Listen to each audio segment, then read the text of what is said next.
E hoje nós vamos ver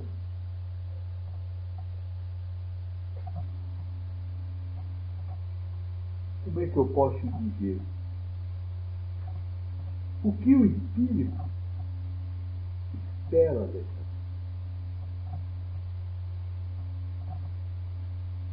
Que é muito diferente daquilo que vocês esperam, daquilo que vocês sonham para a vida. E a prática do receber essa informação é exatamente você abrir mão dessa visão humana que vocês têm sobre a vida, sobre o que esperar da vida, e tentar viver aquilo que o Espírito espera da vida. Vai ser isso que nós vamos conversar hoje. Mas é um boicote em cima de boicote, né, pai? Como assim? A mente boicotando o tempo todo, né? É, porque ela está defendendo a humanidade dela. Ela não vai pegar os pontos fáceis. Mas veja, se você acredita que é o Espírito, se você acredita que está encarnado, se você acredita que é uma oportunidade de elevação espiritual, O movimento precisa ser feito, né? é esse. O movimento é esse. Eu já estava agora há pouco, nós veio para discutir coisa lá da casa dela, e nós estávamos conversando, e eu estava dizendo para ela, tem uma pergunta no livro dos Espíritos, que todo espírito é chave de cor. Diz assim, qual a razão, como é que se justifica o dogma da encarnação? Todo espírita sabe essa resposta, porque quando o evangélico diz não existe reencarnação, existe sim, existe, é a justiça de Deus, a justiça de Deus que dá uma nova oportunidade. Pois bem, vocês estão tendo essa nova oportunidade. E daí? O que vocês estão fazendo com ela? Essa justiça que é falada ali não é uma justiça castigo, é uma justiça chance, nova oportunidade. Ou seja, é um ato amoroso de Deus com seus filhos. O que vocês estão fazendo com o amor de Deus? Vivendo a mesma coisa que todo ser humano vive?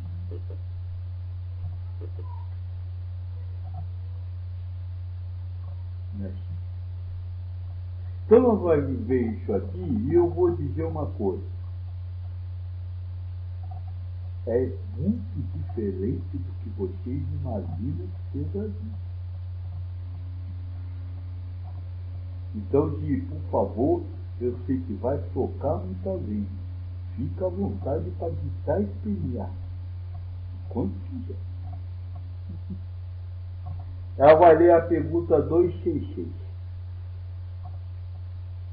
Vou ler desse aqui, tá fácil, tranquilo.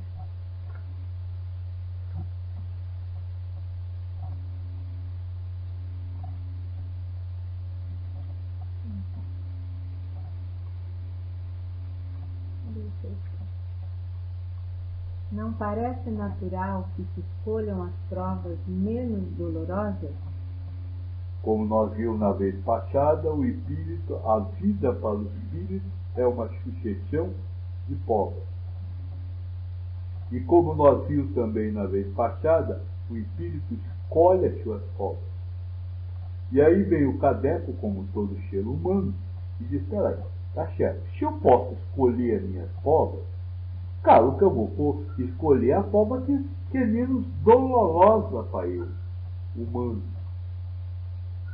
Ouça a resposta do Espírito da Verdade. Pode parecer-vos a vós, ao Espírito não. Logo que este se desliga da matéria, cessa toda ilusão e outra passa a ser a sua maneira de pensar. Deste pedacinho nós temos duas informações. Outra pachaxi a sua maneira de pensar. O que é pensar? Pensar? Já o raciocínio. Já o raciocínio. Mas o que você faz com o pensamento?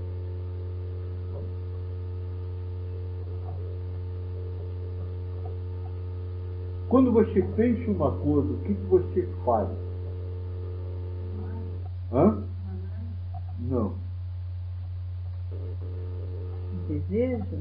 Uma interpretação. Julgamento. Interpretação. Você interpreta a coisa através do pensamento.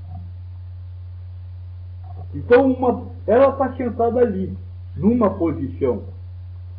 Se você for raciocinar, pensar sobre a posição dela, você vai criar uma interpretação.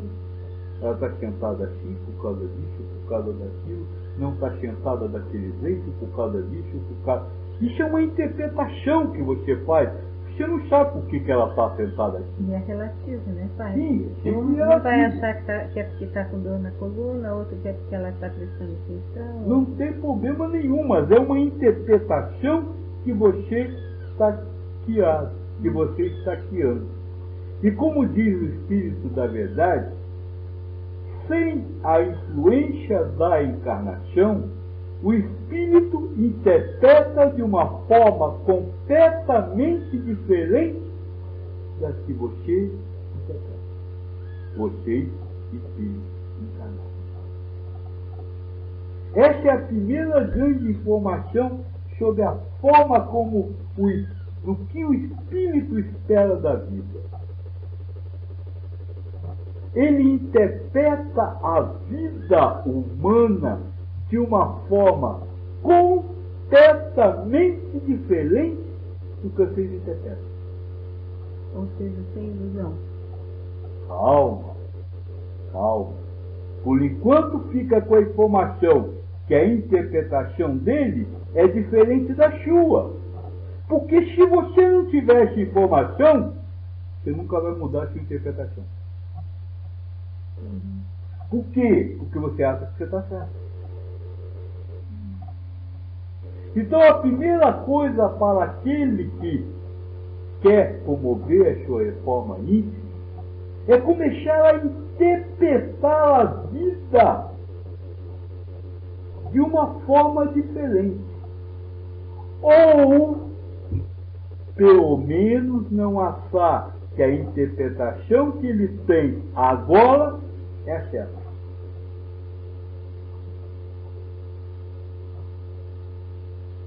Duvidar da sua própria análise.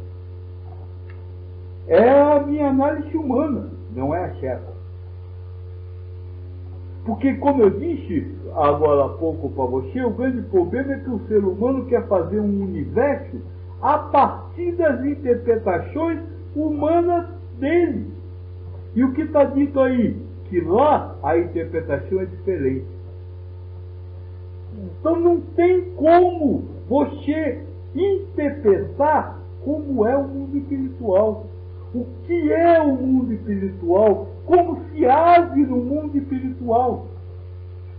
Você não tem como saber como é, mas você tem como saber como não é. Como não é? Como não é o mundo espiritual? Como nós pensamos. Como você pensa que é.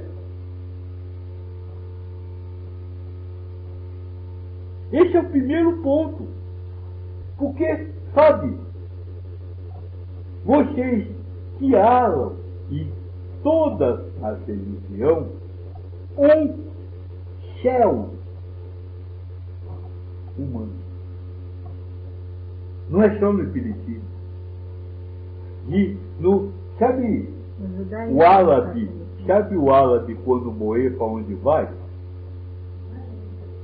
Vai para uma tenda onde tem 40 virgens esperando ele. A mulher árabe não quer morrer. Agora o homem está louco para ouvir.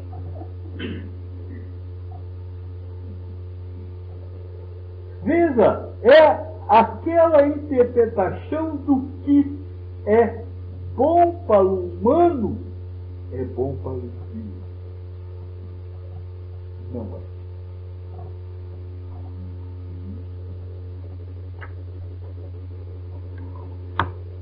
Este é o primeiro aspecto.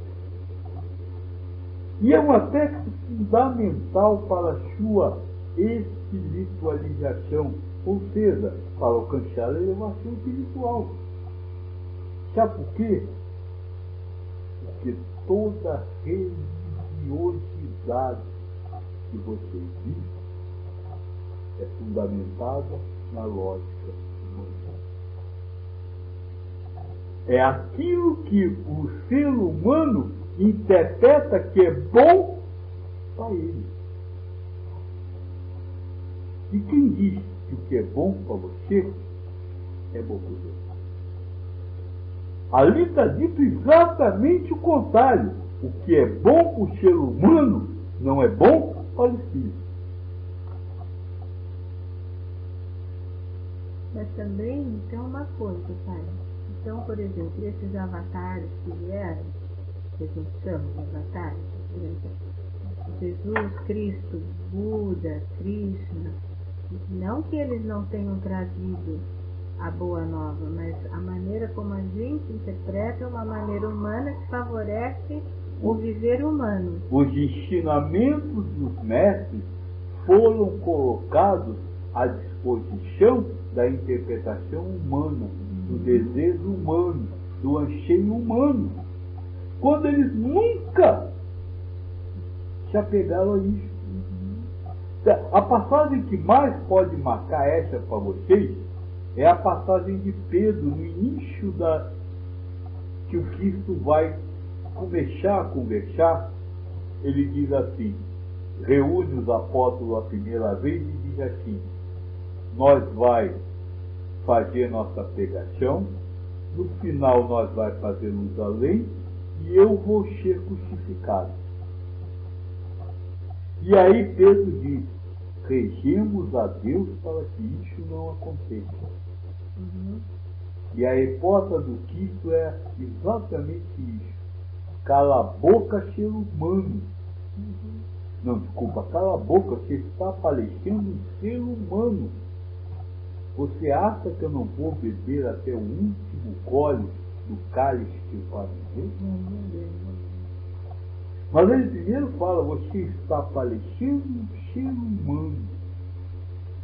E aí com isso ele mostra exatamente isso, que o anseio humano não tem nada a ver com o anseio espiritual, que a interpretação das coisas da vida do ser humano não tem nada a ver com a interpretação das coisas espirituais.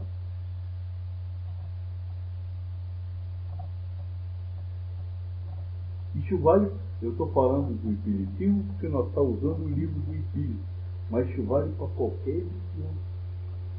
É por isso que lá atrás eu disse, a sua religiosidade atrapalha a sua espiritualização.